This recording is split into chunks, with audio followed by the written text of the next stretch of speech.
Hey all you cool cats and kittens. It's Lauren from Choice City CrossFit here. And we're gonna take a journey together today. It's Monday, March 30th. Let's chat about our workout. Good boy. Let's start the warm-up. So if you can run about 2 to 3 minutes before this, or jump rope, row, whatever will get the blood flowing, that'd be great. Otherwise, just get started with this. So we're gonna do about 30 seconds of each of these moves, and if it has 2 sides, do 30 seconds on each side. First thing is gonna be a leg lift, and all the different versions.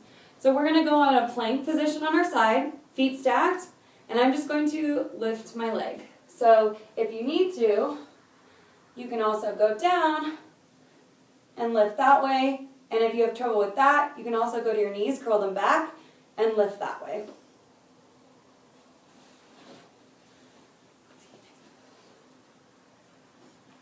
All right, next move, you're going to need a box or a bench or a cooler, just something, whatever you're going to be using to step up today.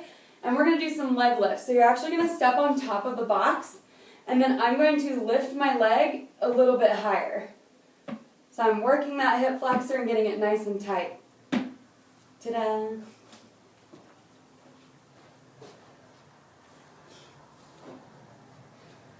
All right, next we're going to go into front plank. So we're going to be here in our plank. Oops.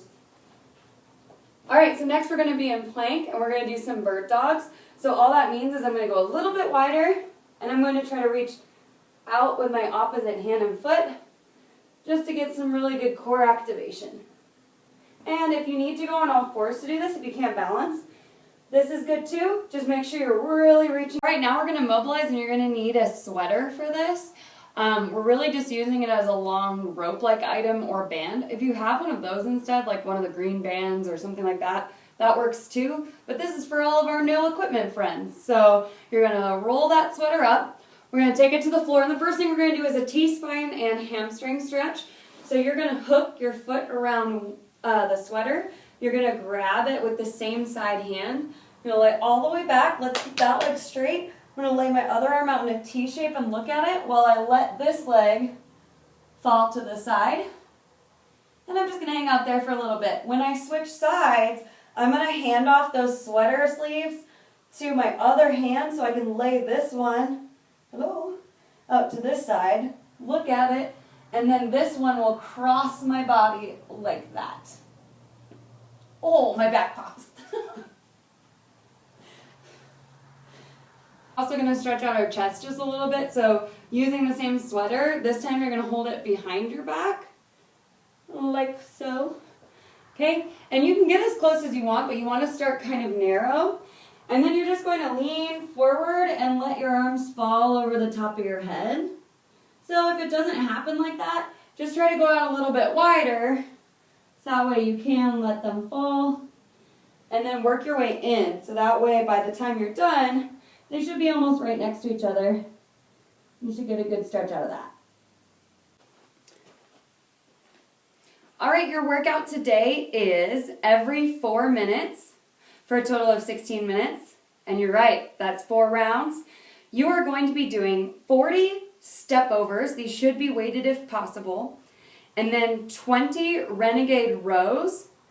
And in the remaining time, you just rest.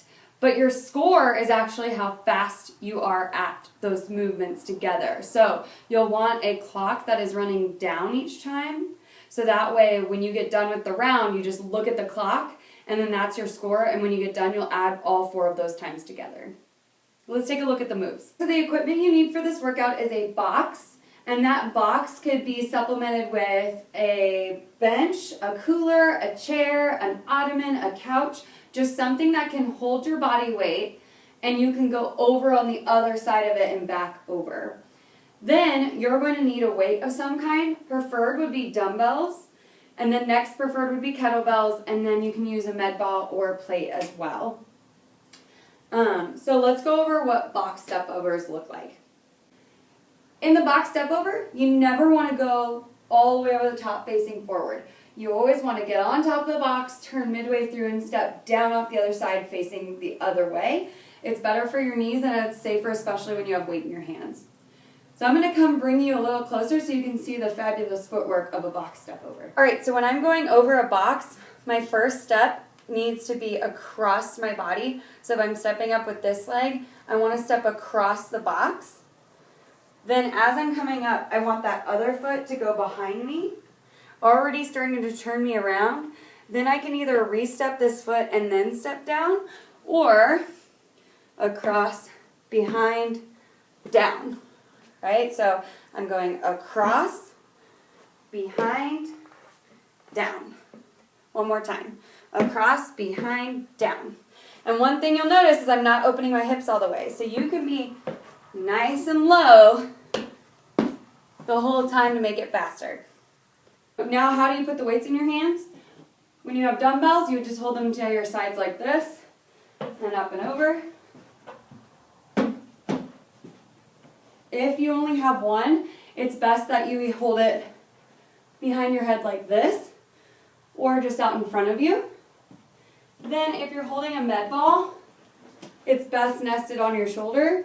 And when you're holding a plate, you'll probably want to hold it on your back or hug it nice and tight, because we all need a hug right now, right?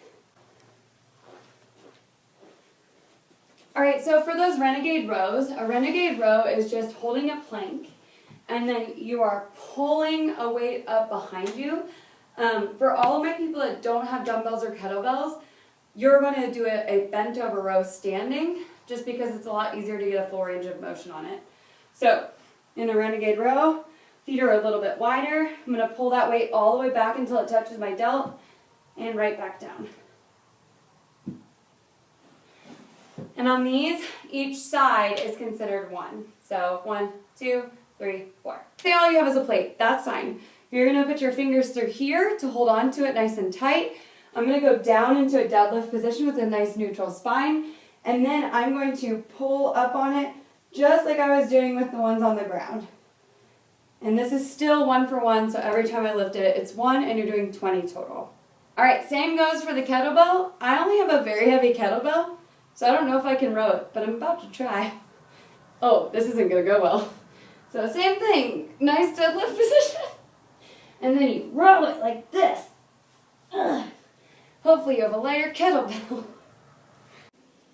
All right, so after that awesome 16-minute workout, you have a buyout of a 1-mile run broke up into 400-meter segments. So go online, figure out what 400 meters away from your house is, and then mark that spot so you can keep going to it. Your first 400 is going to be weighted, then the next unweighted, and then weighted, and then unweighted.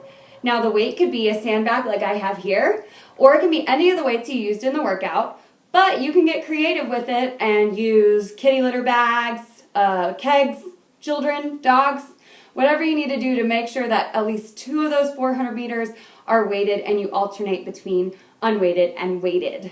Then you've got your mile down, and you've enjoyed a beautiful day and a solid workout, and life is good. So you guys enjoy yourselves, you cool cats and kittens.